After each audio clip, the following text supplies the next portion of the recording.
Magti-training ka para maging P-pop? Diyos ko, anak!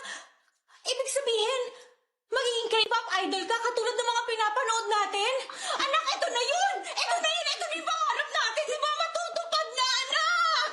Papanoorin kita tapos ako may pinakamalakas sa sigaw doon. Sasabihin ko talaga, anak ko yan! Bebe! Fighting! Saan ka pupunta? Pamukha ako sa lalaking yun nung wala siyang kwentang tao.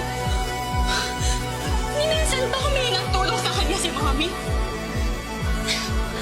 Ni wala nga siyang tinulong sa pagpapalaki sa amin ni Kuya Ama. Alam mo yun. Wala na nga siyang kwenta. Wala pa siyang konsensya. Alam mo, panoodin mo ako mag-perform sa stage.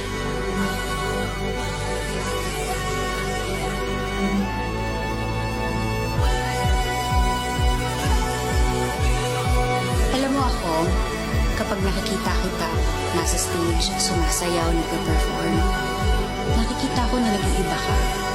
Yung mga mata mo, anak, nagniningning.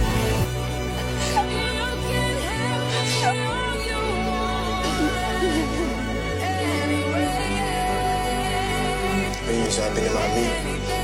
Subok lang na subok. Subukan pa rin natin. Ito pa rin yung pangarap niya para sa atin.